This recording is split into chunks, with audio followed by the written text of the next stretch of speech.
Hello and welcome to the Animation Essay Podcast. I'm Julia Smuts Louw, and in this episode I catch up with Isaac Mogajane and Judd Simantov, who dropped in at CTIAF to talk about their very exciting urban fantasy kids series, Anansi, which is being developed in partnership with Inc. Global. Isaac is co-owner and development director at Diprente Films based in Joburg. And Judd needs no introduction as one of our gaming industry's leading lights and occasional best exports. We chatted about the South African aesthetic, Black Panther, and how to get the most out of content markets. Hint, be patient. It occurred to me it might have been good to talk to you after your talk, but on the other hand, now you can prepare for your talk. Think about what you're going to say. I'll use this as a dry run. Yeah, exactly. Do you guys want to pitch it to me, or should I pitch it to you? You go ahead. Tell me what it's about. Okay. You go ahead. You gotta be used to this. Yeah. Okay, cool. So I think at its core, the broad pitch for the show is that it's basically a fantasy adventure show that's underpinned by African mythology, which I think is something that we don't see a lot of in the commercial space. But the story itself is about this street kid named Tio, who one day on his 13th birthday discovers that his shadow is moving on its own, and he can't figure out why. At the same time, there's some creepy little monster that's chasing him around town. And in the middle of all of this craziness, he meets two other people who also have kind of magical abilities, these two other kids that save him, and they kind of induct him into this world where he learns that he is the medium to Anansi, who is an African trickster god. So it's a show about, a world where spirits and people are kind of connecting, and like usual, the fate of the world hangs in the balance kind of thing. But I think what makes it really cool is beyond just the mythology and seeing the fresh kind of take on stories that we grew up listening to and that you kind of hear here and there, African stories, mixing that and grounding it in contemporary Africa, like not the kind of Africa that's been sold to the world, but like the Joburg Africa, the one where there's a thriving economy and there's culture and there's people living and that kind of thing, as opposed to what people usually associate our continent with. So it's very long. Yeah. Well, I think that would have been about an elevator trip. So you're good. You're good for your elevator pitch. Yeah. So you spoke about, Joburg on the ground, which is your environment. Yeah. How did you settle on a Ghanaian myth story? Well, I think I was very aware of Anansi for a long time. I think since I was a kid, and I think of all of my impression of it was that of all of the African kind of mythological creatures and gods, I feel like he's the most prominent because I'm South African. But he's a West African. He originates in West Africa. But I knew about Kwekwe Anansi and the spider god and all of that. And I don't think there's any other African folklore creature or deity that is as well known. I think even if you kind of just Google Anansi, Marvel Comics has done a version of Anansi. There's lots of different. Aunt Nancy is like what they call him in New Orleans. It's like the story of the trickster spider god has traveled all over the world. So to me, he feels like our Hercules, our Zeus kind of guy, like the tentpole African god. So it was kind of a no-brainer for me. Tentpole god. Yeah, he's an MVP. And I think we started off originally, the backstory to all of this, it started off as a feature film, a live-action feature film. And it was going to be set in Nigeria, and it was about this man who is a street hustler who finds out that he is the reincarnation of Anansi. Oh, wow. So it was it was conceived as a West African show. At the time, I wasn't even thinking that it'd ever end up in animation. So that's kind of what it was. And then I've always loved animation and kids content. So it kind of evolved from that, like a very gritty, on-the-ground, Lagos-based drama film, to becoming a kids film, but still live action. We were thinking about casting a young, prominent actor. I think at the time, we were very ambitious about it. But at the time, I think The Karate Kid with Jaden Smith had just come out, it had done really well. So we wanted to kind of put it in that kind of space, and so we developed it like that for a while. And while we were doing that, we just, our ideas just kept flowing and the world became so much bigger and we introduced different gods and different elements, and it really got to a point where the idea of doing it as a feature film just became not very feasible because of the cost.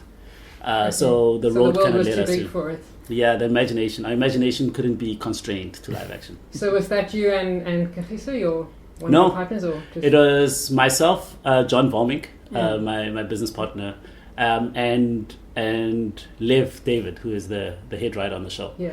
We were kind of knocking this idea so around. he was there from the beginning. He was there from... Well, yeah, John and I came up with the idea, and then and then Lev is a writer that we love how he thinks and all of that kind of stuff. So we spoke to him about it, and then we just started developing it as the three of us. So then it was a live action film, and then we decided to go animation, and then it became an animated feature.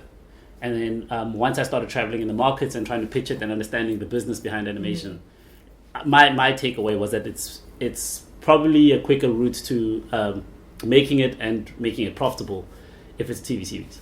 And so we retooled it into a TV show, and that's basically how it became what it is now. So at that point, I think that was Anansi 2015 was when you pitched it. So this would have been 2014.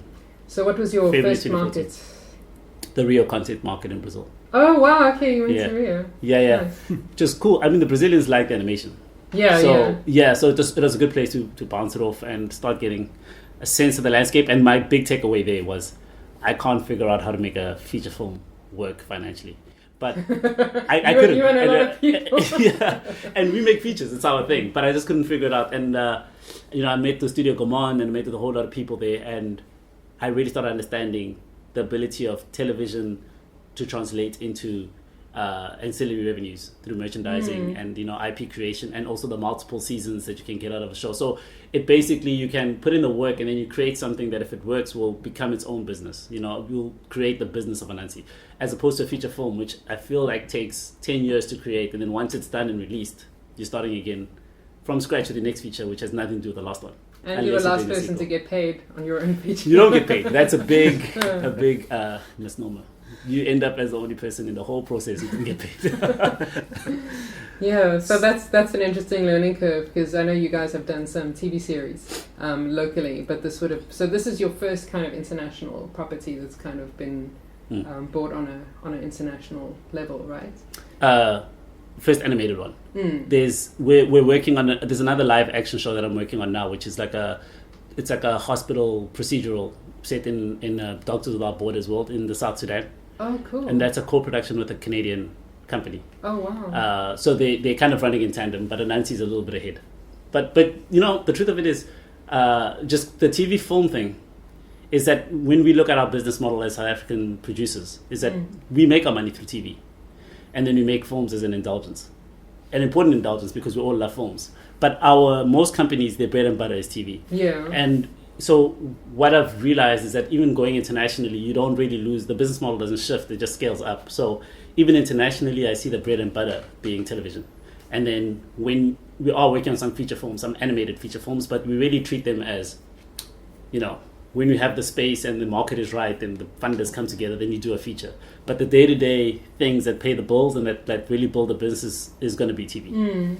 Or in South Africa, it seems to be the case that to an extent for a studio, it'll be the commercials industry that supports a little film burning away at the back there. That's always kind of the love project. But so perhaps we should talk a bit about the distribution deal that you guys eventually signed. I don't know if you want to talk about your journey to get there, or just start out by telling us where you guys are at the moment with Ink Group. Well, I think the journey, I'll just sum it up quickly, was basically just going to markets. I went from the Rio content market, I went then to Kids Screen, I went to MIP TV and MIP Junior, and then Anansi. And at each of those markets, I was learning a lot, first of all, just understanding how do you position.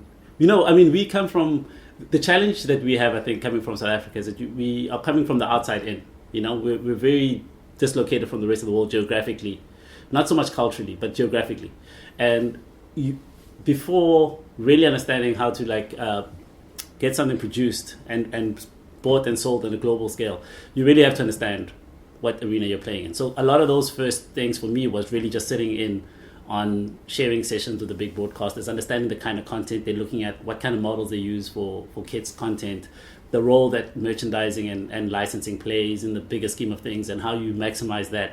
So a lot of it was learning that.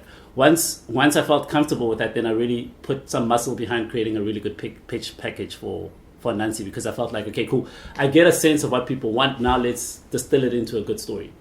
And at the time, that's when really Judd and I started forming this partnership, which we've kind of formalized now. We're in the kids space together, running the studio. But Judd has got a lot of experience working with the best talent all over the world through the gaming industry, but obviously the animation aspect of it. So it's all like, the same kind of thing.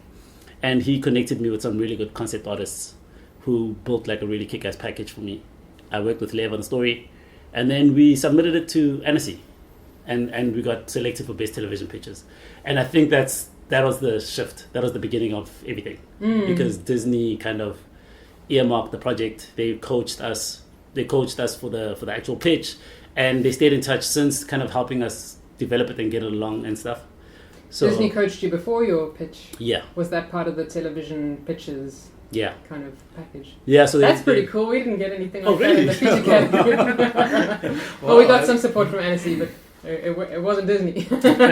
Yeah, it was kind of mind-blowing, because apparently there's consultants and stuff, and they pick a project that they really like, and then so Disney picked this one, and fantastic. So I got wow. I got on a couple of Skype calls beforehand, sent them the presentation beforehand, they gave me notes on it, and then at NSC I sat with the whole team, which was cool, and went through it again. And was that like like a outreach like arm that they have, or was it like California Disney?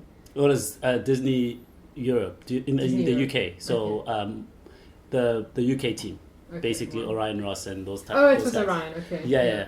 And so they helped me prepare for the pitch. I pitched. I didn't win.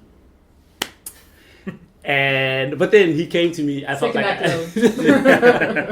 but I felt like a winner inside, because he came to me afterwards and he said, Orion, and he said, let's go for lunch, because I really like the show. Good. Showed a really keen interest on it, and to this day we're still talking to them. But learning a lot along the way, and I think it was the MIPCOM immediately after that, NSC. So did you do all these markets in 1 year? No. Was this across 2014 and 15? Yeah. And did you take yourself, or was it like an investment in yourself, or were you funded by DTI? I took some myself, but then I was also funded a lot by the DTI, the group schemes, like Animation SA did. There was the Association for Transformation and Film, ATFT, whatever. That's right. They did MIP, right? They did the MIP markets, yeah. So that was really great for me, because I think it gave me the chance to really ground myself in the industry without having to bear the cost of, traveling all over the world. So I took full advantage of it. And by the MIPCOM, the MIPCOM of 2015 or 2016, I think it was 2015, I met Ink Brands, and I pitched to them. They loved it. I met the CEO after I pitched to the guy that I met. I pitched to Bruno. He introduced me to Klaus, who's the CEO. They got the vision of what I was trying to do.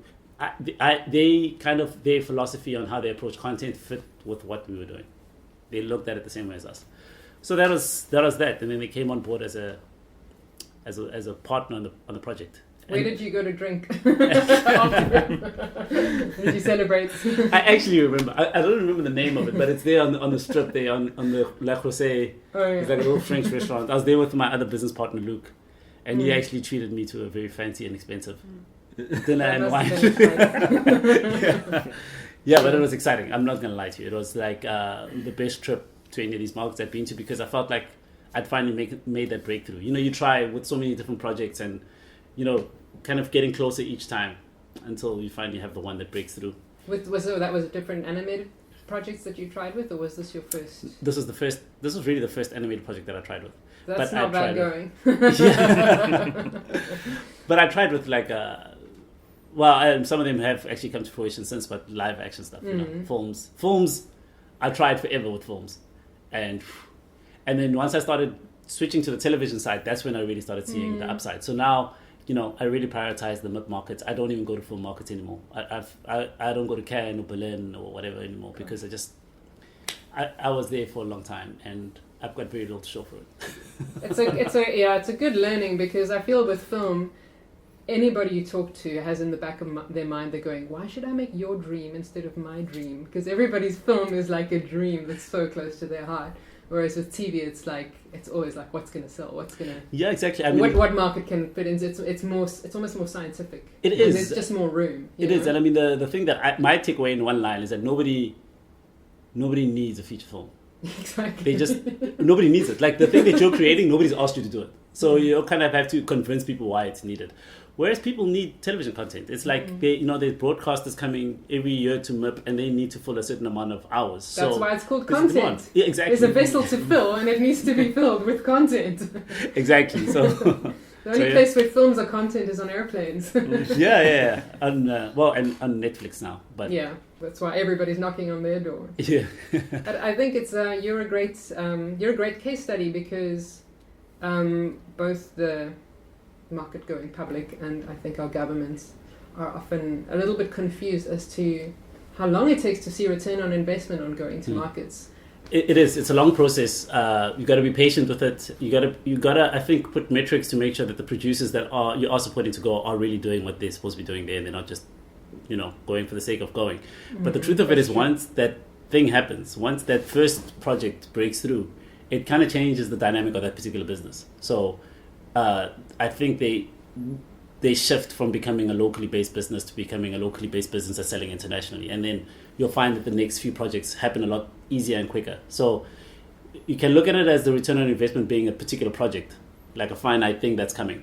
But I think the bigger, more exciting thing is that the return on investment is what happens to that business. Because it's going to be able to create a lot more content at a much bigger scale, and the trickle-down effect of creating a lot more jobs and bringing a spotlight to South Africa as a place that's creating global content. So exactly, it's in massive an industry that small, it has a knock-on effect for the whole country when it goes right, or when it goes wrong. That also has a knock-on effect for the whole country. Exactly, the wrong kind of knock. So your live-action TV series with Canada, is that related to the team in Montreal that you'll be working with on Anansi? No. It's totally separate. Totally separate, yeah. So that's we're partnering with a company called CTIAF Films on that one. Who I made at Macom. And look, this is a thing that you can do with animation as well, the way that this came together. I think that Canada and South Africa, there's a good natural synergy. I feel like it's something that's super underexploited. When I was in Canada at the International Film Finance Forum or something like that, I was there like 4 or 5 years ago at TIFF, I just found that I was like, everybody wanted to talk to me from the Canadian side because they were all excited about the partnership between South Africa and Canada, but I was the only person there. And I was there trying to sell a feature film. But after that, my thinking was, there's a thing that can happen here, a model for content. So I specifically went to MIP to find a Canadian co-producer. And I just put my feelers out. You can literally go to the Canadian stand at MIP and just say, I'm making this kind of project. Can you guys recommend companies? And call all of those people, set up the meetings. You sit with them. I think the concept was resonating with a lot of people, but there I met Sienna, who I just clicked with immediately. And so we signed a co-production agreement. And now it's going ahead quite nicely. Fantastic. We're going into advanced development now, so it's good. So what's in it? What's in it for them? Because I know Canada's got such great incentives, and obviously they've got good access to the US market, which is always exciting for us. But are they just looking for good stories? Is that what they want out of partnership with South Africa? They're looking for good stories. It's definitely driven by content, but then they're also looking for the money, right? We do have access to financing here as well. We do. I think the model's been a bit difficult to figure out for other studios, so it's great if you. Yeah, but there is, if you can create a good business case, you can raise financing here. So if you work with them and you bring on a big Canadian broadcaster who's going to bring in a big bulk of the sales, and you get a good international sales partner who's going to be able to pre-sell the world or get good sales estimates, then you can put a business case in front of local financiers. There's also the rebate here. Yeah. And then another massive thing is the production costs. For them to shoot in Canada is ridiculously expensive. And they can shoot the same thing in South Africa for half the price or 2/3 of the price or whatever.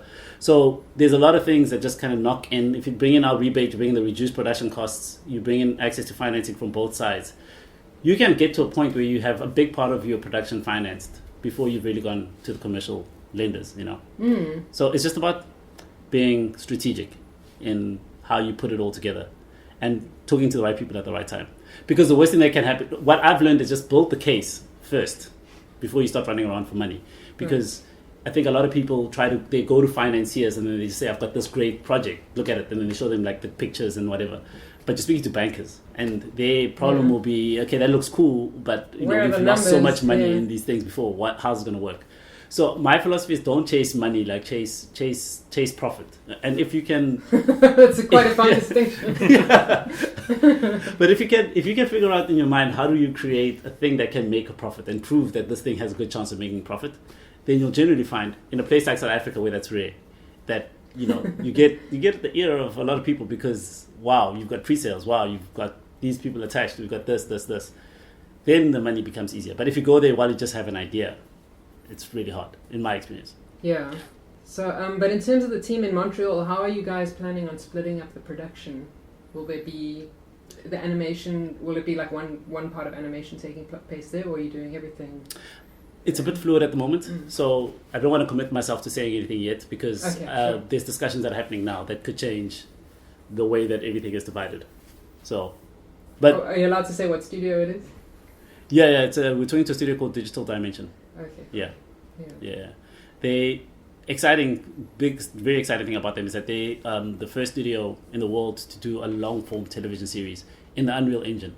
So they're using real time rendering, which Judd can explain. Yeah. Over to you. Well, I think the crux of it is that, like, as you know from productions, rendering times are crazy, right? They take very long. It's hard to iterate. And I think once you push it into historically real-time game engines couldn't produce the quality level you would need. And that's probably still true if you were trying to do something at feature quality, like a Pixar film or whatever. But I think for television stuff, when you look, there's stuff being output by game engines that are as good as television, animated television stuff you see that's pre-rendered. So I think it's just kind of a natural progression, but there's a lot of technical hurdles because you got to get all your assets into the engine, which is generally like overwhelming for studios that have got pipelines that are set up with render farms. But the long and short of it is that you end up with no render farms, right? You don't need to deal with huge render times. You literally are in the engine. You can move a camera, move the light, everything updates, and then you capture the screen. And that's it, you're done. So has this studio already got that pipeline? So they're the first guys that are doing that. In Canada? In Canada. Wow. In the world. No, in the world. In the They're world. first in the world to do it, yeah. But it's interesting. They're the first to do a long format thing. There's actually a fortnight. So the creators of Unreal Engine, which is Epic Games, they created a fortnight trailer. I actually, not knowing that this was going to link, I actually worked on that a lot. And that trailer is like feature film quality if you look at it. And it's all rendered in real time. And there's actually some videos online where they show you the details. I think I might have seen it. It's the one where there's like a zombie, this big creature and zombies, and there's these characters coming and shooting. It's really good. But they showed the advantages in this video where you can pretty much like open up the thing. It's literally like the phone. Move the camera, change the light, throw on a different color material, and the whole thing just updates automatically. So there's a lot of huge advantages to it. And we had talked about doing real-time rendering prior to even talking to Digital Dimension. I mentioned to Isaac that I thought that it was a really good way to go, but then when we heard Digital Dimension was doing that, it was like this, then that's not the only thing that they bring to the table, but it was definitely one of the key things that became like a no-brainer for us. I mean, to me, it's being the first animated show That's that I've going to ever be quite produced. an accolade, yeah. Well, no, to me, it's just... But scary. It's just, no, not even. It's just how it's done. You know, I don't think I have to make that transition in my mind of this is a new thing. It's all new to me. So it just makes a lot of sense. I can see the benefits of it. It's quicker, it's cheaper, you know. So yeah, I'm just like, well, if that's the way that things are going, let's just make sure that we're kind of building towards the future as opposed to... It does seem to be the way of the future, and all the costs are kind of front-loaded. Yeah, I think so. I think so. With my, I mean, I don't think I'm in a position to be able to say with authority where the industry is going in that sense from a technical perspective. But I'm just saying, as a content creator, you know, if I can update the thing real time and I feel like the lighting in the scene is off and someone can just shift the thing and I don't have to wait now 2 days for it to render for me to see, I can't see the downside. So it's exciting. It is where the industry is going though. It's like, because even the feature films like Pixar and those guys, they now have real time rendering in Maya or in their whatever software they're using, where you can see the stuff. Now for them, the quality level, they have to go a step further. There's a certain expectation of that, so they still render. But they've invested huge amounts of time into being able to, like, as an animator's working in the viewport, see real-time results that are almost, I would argue, like, if you put them next to each other, probably most people wouldn't be able to tell the difference. So it's almost like what the final shot looks like. But it's a no-brainer. I think no matter what, that's where the industry's going. It's just a logistical thing. It's efficient. It's, you know what I mean? You could, like anything else, you can just iterate quickly and not deal with render farms, which, as South Africans know, is a pretty big part of the process. You know? Yeah, and I mean, especially considering that it is, well, as far as it being applied to long form, it's a new thing. So we're only at the beginning of this. You know, as people use it and test it and refine the technology, I think it will become the standard way that, you know, the days of rendering the way that we used to will be, you know, in the black and white TVs. Like, I can't believe you guys do that. You know, that kind of thing. So. Yeah, and the audience will probably never know the difference. Yeah. So you're still going for a 2D look, though, I'm assuming? Yeah, a 3D show with a 2D look. So 3D for 2D. Yeah. The spectrum we haven't kind of concluded yet exactly to what extent, but the gist of it. Yeah, I mean, for me, I think I want something that is kind of vibrant and also looks different from a lot of the stuff that you typically see. Also, I mean, there's a lot of advantages to that, because it can simplify the models and the way that you approach it, but in a way that actually ups the value of the show from a visual perspective, you know. So for the artists working on it, it's a little bit easier and more efficient from a pipeline perspective. But if you do it right, then, you know, a kid watching it sees this really vibrant, fresh, and, you know, there's something beautiful about 2D shows and like how vibrant they are, you know. And so really want to kind of get the best of both worlds. I thought I saw a bit of Avatar: Last Airbender fan background there. What would you say your main inspirations were? I mean, the things that came to mind for me right away were American Gods. Oh yeah, obviously because of Anansi. Yeah. And Buffy the Vampire Slayer. You have like a witch doctor where they kind of have their little main hangouts. Yeah. That reminded me of Giles in that bookshop. Yeah. And then Stranger Things came to mind as well, because you've got this kind of world which is like an equivalent of the real world, but there's like something very kooky going on. Yeah. And maybe a bit of Miyazaki as well in there. I'll take one of those. If we can pull that off, like what you just described, then I think we'll have a good show. I think Avatar: The Last Airbender has a huge influence on it. You know, when we started... Well, so I think Isaac has referenced that a lot, and I've because so much of the show was developed when I came on board, and Isaac had so much of a clear vision for what it should be. I adopted that, and so I'm in a lot of ways kind of sort of going along with that and doing that. I think for the style thing, we looked at a bunch of different stuff. Probably the one that's the most successful, I would say, is like Paperman. Oh right, yeah. As one that like really executed. Technology. Yeah, because I think to the point that Isaac was making was like, we're not doing the 2D thing. It's like there's a lot of advantages, and it's logistically solves a lot of problems for us. But we actually have kind of always agreed and settled on the fact that like we're not doing it just because of that. It needs to be like an artistic choice. It needs to look like something that we think is going to stand out, is going to have a certain vibe, and I think like just look really cool. And that's, you know, like when I look at something like Paperman, I'm like, that thing just looks amazing. Yeah. You know what I mean? And so I think we want to kind of do the same thing with it. So that's probably been a good reference in the back of my head as far as style. Yeah. Yeah, I think an Avatar for me was, I mean, I think it was an unbelievable show. And when I watched it, I thought they'd broken so many rules of how you can make kids content, and you know, the depth of the story that they told. And it was made by Americans, but the way that they portrayed Asian culture in this contemporary way, I thought was awesome. So I think all of those things were immediate kind of like nodes that we kind of plugged into as well for Anansi. We wanted to kind of really hit those same things. But what I found is that the more we developed it, the more it became its own thing. So I haven't thought of the show as an Avatar: The Last Airbender kind of show in years, you know. But that's definitely where it started. But I think the exciting thing is that it's taking a life of its own, and it's becoming its own thing. And I think what we have now on the page and in our heads, and the thing that we're creating, is quite different.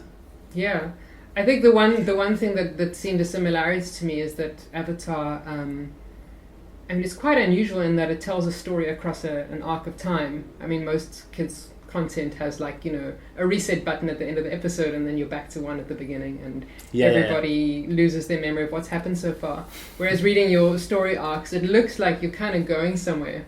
That must have been a big conversation with all the producers you spoke to, and I think things like Netflix have created a new possibilities for things, because you can binge watch them. So even a kid, it sounds terrible, but the kids won't mind keeping up with the story that's not episodic.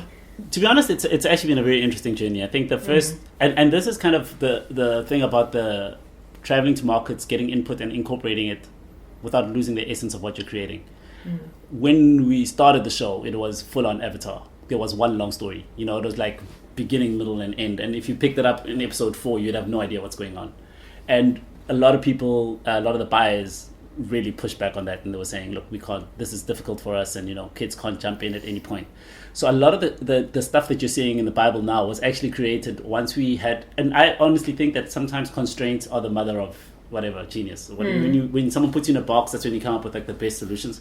And a case in point there is the witch doctor Auntie Iz didn't exist before, because before the show wasn't, it had much more of a longer storyline, so it had a fluidity to what happens episode by episode.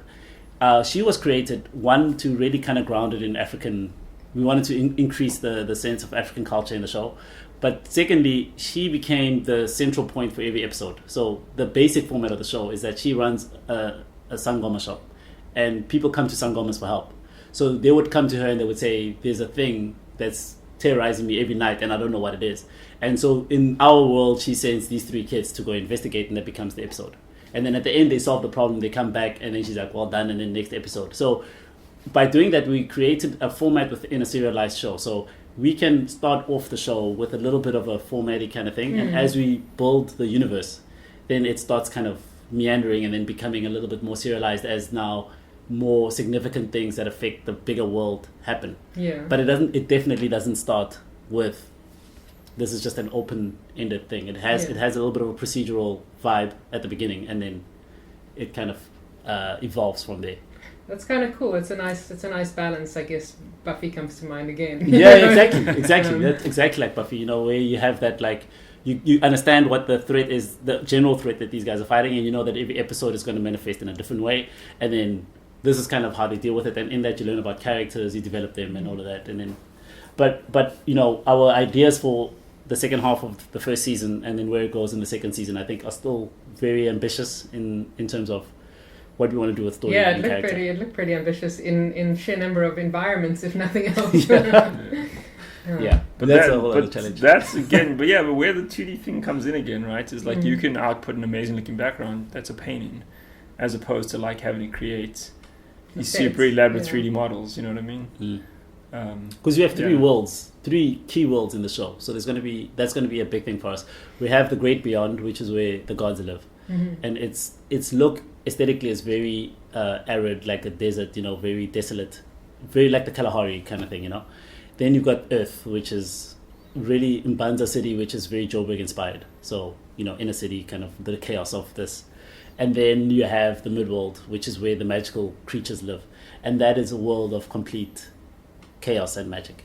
And it looks distinct. It's full of life, but in a contradictory kind of way. Physics don't work the way we know it. It's a world of magic and chaos. So we're really pushing that angle. And I think the designs that we're coming up with now are really mind-blowing. We're coming up, I think I won't say what it is because it's still in development, but we're really coming up with a look for this world that I think when people see it, it's going to be like, wow, that's something we've never seen before, which is a hard thing to do in 2018. Oh yeah, well the stuff I did see was beautiful. Do you want to tell us a little bit about your main concept artists? I know Terence Manalek is one of them. Yeah.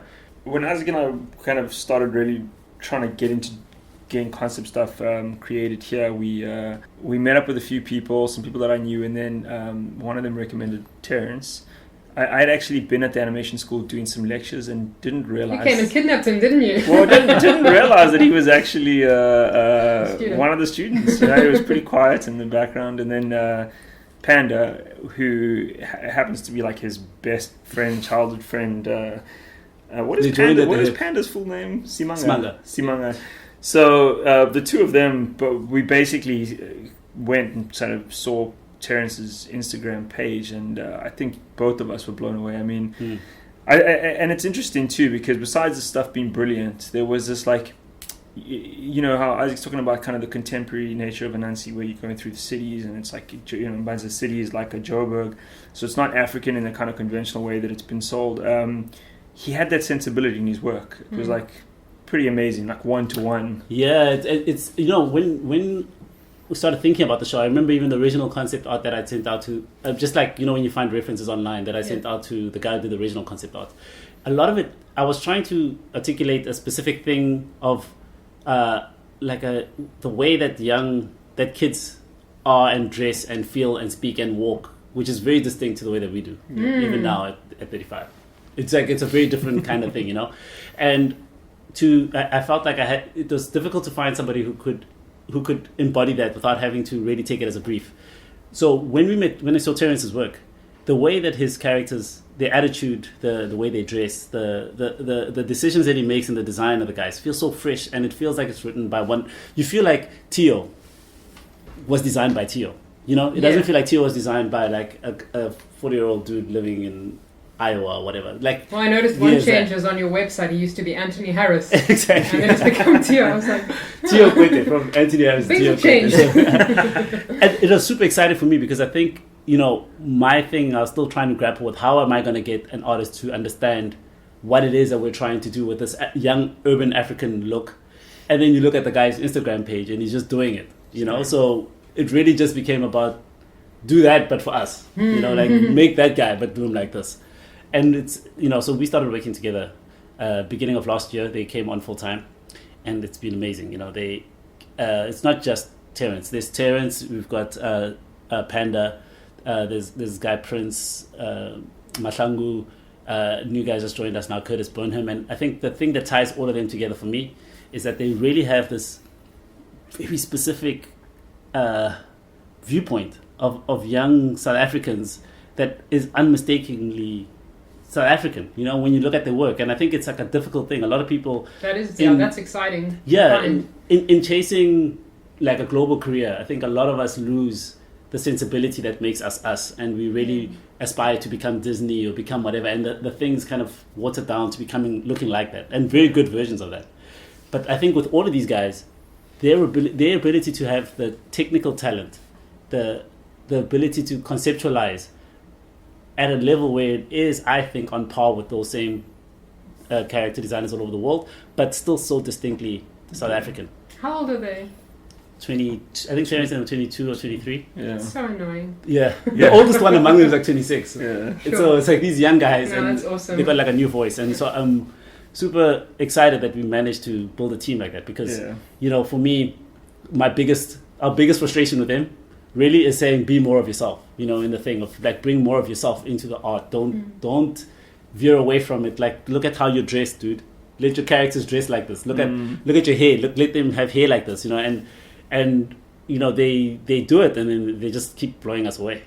So yeah, I think just to add to that, I think one of the biggest things is you spend, like, if you look through the animation industry and you look at artists, they spend so much time, and we're all guilty of this, right? Like trying to get really good at a craft. And so to the point Isaac was making, you're looking at a lot of the people that are really good. And so you're like drawing Glenn Keane drawings and you're like kind of going through that process and you're focusing so much on becoming really good at the craft.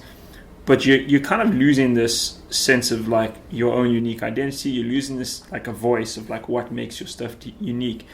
And that I think, like, of all the people, all the guys we've hired, it's like it's weird how, I mean, they're all brilliant, but that isn't as important as that factor that you're saying, that they have that voice.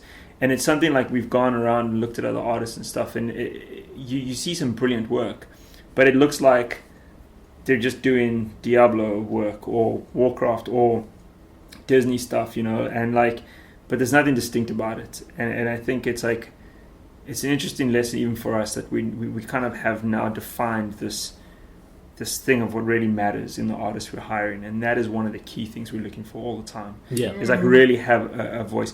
And you know, for Anansi, Terrence's voice is it's such a match, right? But there might be another artist that has like a different kind of voice, but that suits a different kind of show. So it's not necessarily that just like it's not just Terrence's sensibilities are fit for everything, but just by virtue of having his own voice, it was a match. And then you might find like we're doing other stuff. And there's another really guy, happening. Curtis. Yeah, exactly. His sensibility is like, it's not the same as Terrence, but he's got a very distinct sensibility, and it fits another show that we're in development on. Yeah, like the culture. I mean, both Terrence and Smanga are doing a talk here about infusing your culture into your work, Yeah. And so, like, you look at a guy like Curtis, who's the latest person to join our team. His sense of cultural representation is quite different. I mean, Terrence and Panda from Soweto, and Curtis is from Durban. I don't know, the Bluff or something, But he obviously grew up. Is a young colored dude, and so you look at his work and you look at the cultural touch points that he infuses in his stuff. It's different, but it's equally exciting. It's like a specific time period that he thinks is super cool, which happens to be super cool. It's like he loves the early 90s, the late 80s, early 90s culture. Spike Lee, Do the Right Thing, and all of that kind of stuff. Yeah. And even though it is a little bit more global, I think his sensibility is a bit more global than I would say Terrence and Panda's. It's still so specific in the world that he lived in that when you see his characters and they dress like that and they live like that, and the way that they work, I've never seen that in like a commercial kids show, somebody infusing their characters with that culture. And it's great for me because I grew up listening to those guys, watching those movies. So Run DMC. Yeah. Can I just want to say one last thing too, and I think You can say as many things this is about these guys. I think this is a really important thing, is that all of them, everyone from that was mentioned, Prince, Terrence, Panda, Curtis, every one of them, they're such like egoless, nice, young, enthusiastic guys. And I think it's something that's sometimes underplayed a little bit, like in the industry. I know people talk about it, but it's like it's incredible how much cool stuff we can do, the synergy, how much creative contributions happen, because you've got a room full of just like cool people. And like, I think it's an important thing to say about them. Like, they really are, besides their talent, they are like really level-headed, nice people. And it makes all the difference. It's a tough thing to already have a voice at a 22-year-old, Yeah. as opposed to, like, let alone trying to find one or develop a new look, just figuring out who you are. To be honest, I think it's because they are of a different generation to us. I think that we grew up. I mean, it's only 10-year difference, but it's actually in the context of South Africa and where we come from. It's a big distinction, and I think that in all of the stuff that we went through growing up. I mean, I was going to high school or primary school, kind of that transition as 1994 happened, and there was liberation, and now you can go live in this area where you couldn't before, and so there's in all of that confluence and trying to just survive as a nation and try to figure each other out and all of the stuff, there is no time to really ask yourself, who am I at a It's deeper more like, level. who are we? Yeah, we're still Like, trying to just figure out what is South defining- Africa before we can say, who am I, Yeah. And I find that those guys, because they grew up post all of this kind of stuff, they have a little bit more of a fearlessness in defining themselves, I think. So not everyone, but definitely these guys we're working with, that they were able to kind of define what culturally speaks to them in a way that we couldn't, because there were so many barriers and misnomers being thrown at us that it was like crazy. But they understand the thing that makes them feel like I am in touch with myself, and then it comes through in their work. And so I think that what I'm hoping is that it's a kind of a trend that these guys that are coming out of the schools now and going forward are going to be the people that are really going to define what from a commercial sensibility, what our vision of anime is, or whatever, the stuff that makes our content uniquely different, a lot more than we could, because of all of the stuff, And also they're also entering into an industry that's kind of finding its legs, whereas I think like the pioneers were really just trying to get a job or trying to start a studio in South Africa and all of this, and it's just like, I need to be able to compete with Pixar, so I need to do the stuff that's going to work, that Pixar's going to like, and that I can sell it or whatever. These guys come into a space where they have a bit of a support system. Yeah. So in that, they're able to be like, okay, cool, let's just express who we are and create art that we like. I know we're talking about it for a while, but it's just that I think we both feel very passionate about this, because I think that it's something that if we don't figure it out, I personally think that as South Africa as a hub for original content is never really going to flourish, because what we will become is just a servicing place where we can create shows that could have come from anywhere else in the world really well. But until we find our voice in a specific way that like when somebody switches on the thing and they watch 2 seconds of your show and they're like, oh, that's clearly from South Africa. Yeah. Until we find that thing. That would be great. Yeah, exactly. And until we find it, then goal. we're always going to be competing at like a lower level of trying to like kind of service other countries' tastes. And I mean, it's kind of everybody's talking about it now, but Black Panther has been a huge revelation for everyone. And that's a superhero show grounded in African culture. And I think what those guys did was amazing, because everything that they did, I could see where all the reference points that they drew from to create that was from. And you give it to the world, and the world is just like, wow. And now it's like one of the biggest films of all time. So it's that potential lies in us, because a lot of that stuff is exactly the stuff that we have every day here that's in Black Panther, you know? So this like I had an interesting thought that came up in reading this, your Bible. When as soon as you come across even the word like Ashanti, in America you probably think like, oh, that's a singer, you know. And in the same way, if you have a reference to the ancestors here, that's like it's very real.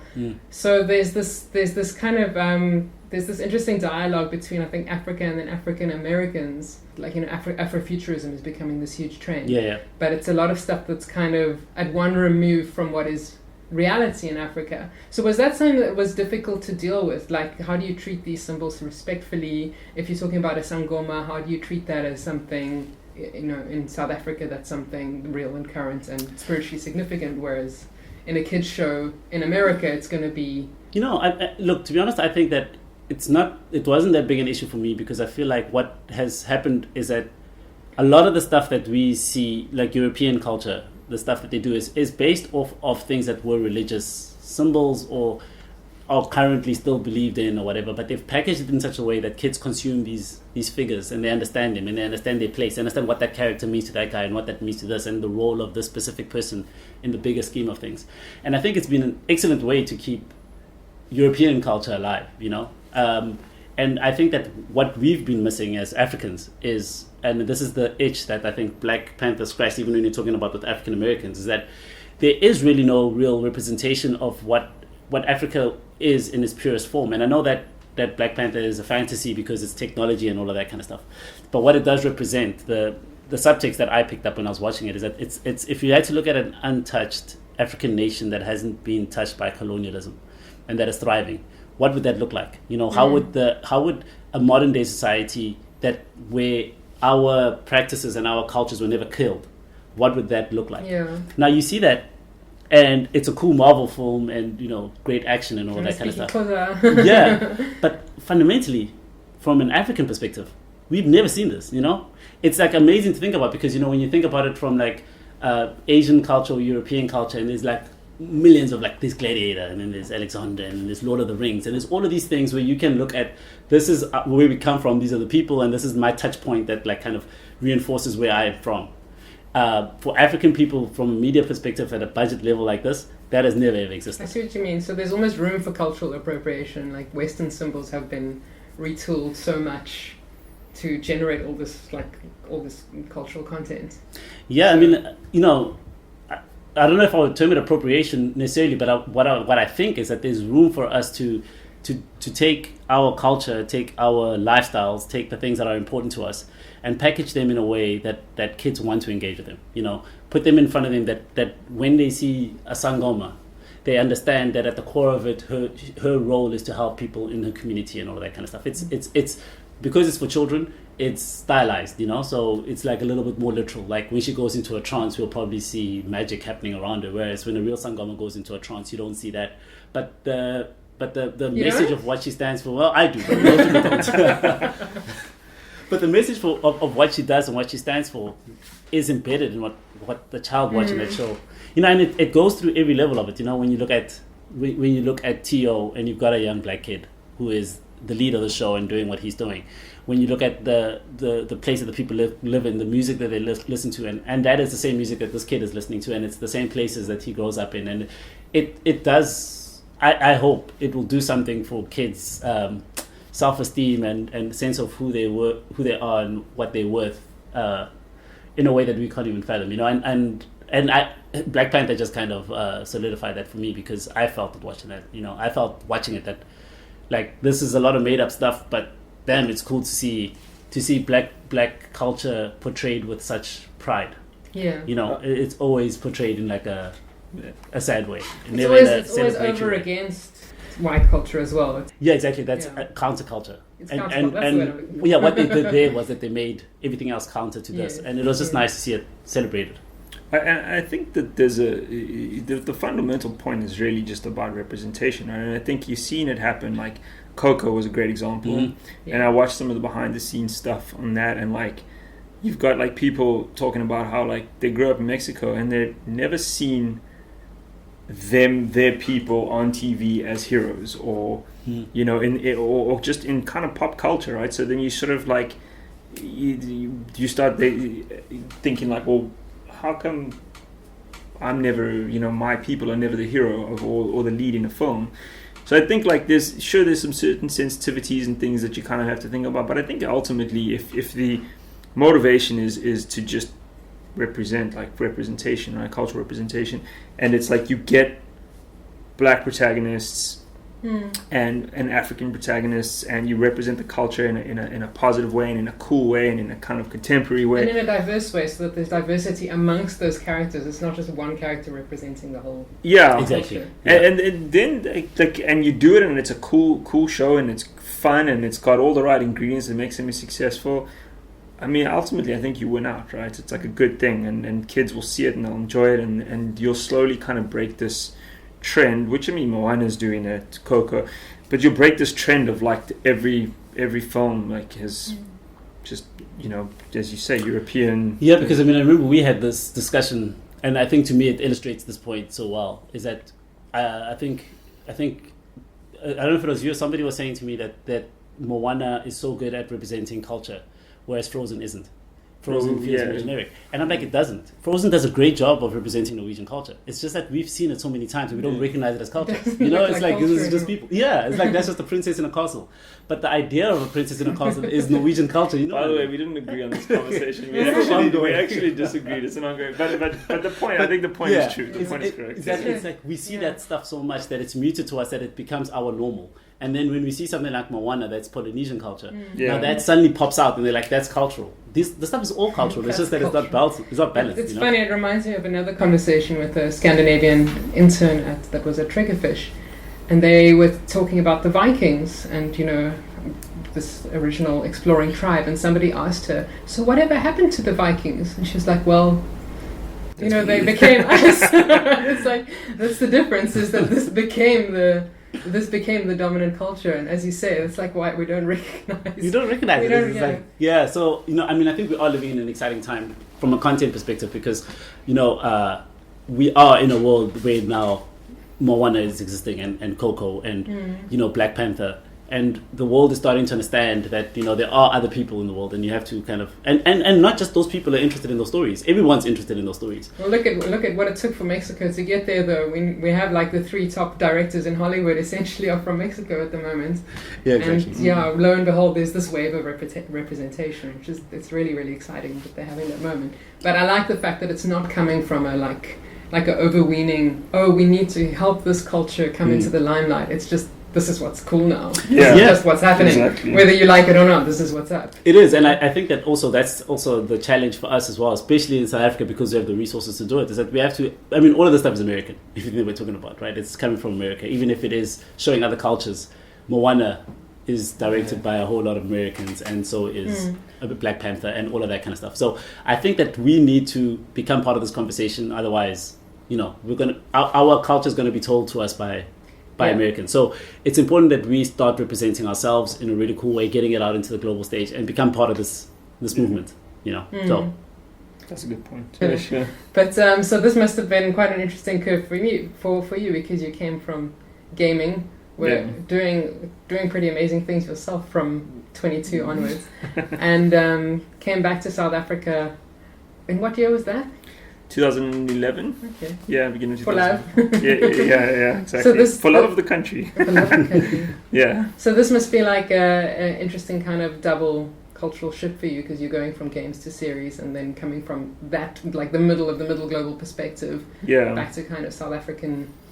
What's that been like? Yeah, so you'll probably tell from this anyone who's listening to this thing that Isaac, his journey, and just as a person, is a really impressive person. And like when I moved back and met him, I was blown away in general when we talked about this stuff, and as I saw it progressing by his general sensibility and him as a person. And I really felt like this is somebody I wanted to connect with stuff in South Africa, right? I'm here. I feel like I have a lot of experience and stuff to bring, and I wanted to connect with somebody that was doing stuff that I could plug into. And so when I saw everything he was doing, and like I say, him as a person, I felt like it's a really, really good fit. And so we, kind of figured out what that relationship is and what the involvement was.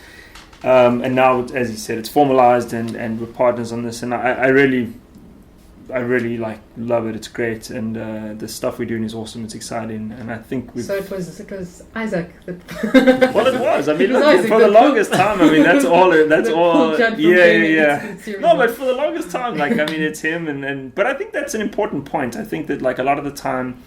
And I made this point earlier today, is that there's all these different things in terms of like shows and business and opportunity, but fundamentally, like you have to look at a person. Like people are the things that are behind these things, and like when you meet a person and the person is has all the right sensibilities. Like we talk about sensibilities being like a really important thing for us. They have the right sensibilities. They're doing cool things. You can see that they're a smart person, a person with integrity. All those things, and you're very aligned. Then it's easy to partner up with somebody like that. I feel like the decision was a lot easier for me because Judd, like his, his experience and the things that he's achieved in his life speaks for itself. I think for me it was. With me, I think he had to kind of figure it out because, just like watch me from a distance and be like, what is that guy doing? Whereas, I mean, the first time I met this guy, I was like, Uncharted is one of my favorite games of all time. And so I'm like, now I'm sitting with one of the guys who created it. So for me, at that time, I never thought that, it would make sense for me to say to this guy, let's start a business together. Let's create animated content. So I'm just like excited by what's happening and the fact that he's decided to join us. And the cool thing, though, that I think is that this discussion that we're having now, all the things that we've been speaking about, it's kind of a living discussion that happens in the studio for ourselves. I feel like we're only at kind of the ground floor of discovering what our real voice as a studio is and our contribution to the media landscape, whatever the content landscape. It's like Anansi is the first thing, but more than that, it's understanding like what is the fundamental message that we're trying to put into the world, and how are we trying to shift thinking. And that is, it's a discussion, it's an argument, it's a viewpoint, it's artists that you pick, the kind of talent that we bring about. So I really feel like he's coming at the beginning. It might not seem like it because there was like so much that happened before, but I think where we're going, it's going to be like he came in at like in minute 5 of the film, and now we're going to be there until minute 90. Yeah. So do you feel your role now is mostly about growing people more than throwing it back in? No. I think for both of us, it's going to be about just kind of getting these shows produced and making them awesome and making them globally competitive, and so it's all of that, and that involves building a team. It involves creating world-class content. So I think it's all encompassing. I just think that like in all these types of things, people are such a key component of it, and for me that was one of the things that drew me to being involved in this. I will say though, I haven't. This is a portion of my time as it stands right now. I still am involved in all the game stuff and still work for game companies overseas and that. So I haven't I got to make sure that Isaac's a sure thing before. One other thing I want to say before we wrap up is also a big passion of both of ours is really also looking at the transformation of the industry as well. And I think that's why guys like the team that we currently have now, there are challenges, sometimes that make it a little bit more difficult to have that kind of transformation happen within your company. You have to go the extra step. It costs you more sometimes, and it's whatever, but it's something that we are excited about doing, and continuing to really seek out promising female and artists of color, and bringing them in and really helping them become, really upskilling them quickly, because I think we don't have enough animators in the country, but we definitely don't have enough animators of color. So yeah, it's a big thing that gets me excited. I also do think that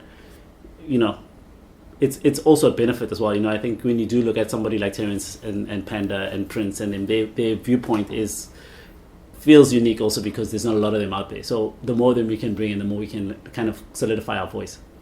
So, and I'll just add to that by saying that you know, you have so many people in this country that need opportunity, that need to be uplifted, and to the point Isaac's making, I think when you do that, you get so much of a unique perspective and representation that you wouldn't have seen otherwise. And when I see the guys like Terence and Panda, I'll speak to those two guys when they first came on. It was really rewarding to see how excited they were that they found a place where we were basically saying to them, like, we want you for you and your sensibilities and where you come from, and we want you to be proud of that, and we want you to represent it in your work. And just seeing how much they embraced that and how excited they were about that and how confident it made them feel, that was just like super rewarding. And I think we just want to like take that just way like as far forward as we can, basically. Man, straight out of school. I almost wish they had a crappy job in the middle so that they could actually appreciate it. But I'll no, they do. I'll say this about. I'll say one thing about those guys, and I think it's something that we shouldn't underrepresent. Is those guys? It blows my mind. It's the first thing I asked them when I met them. Imagine two kids that are growing up in like Soweto, survivalist environments in the sense that you've got to make an income.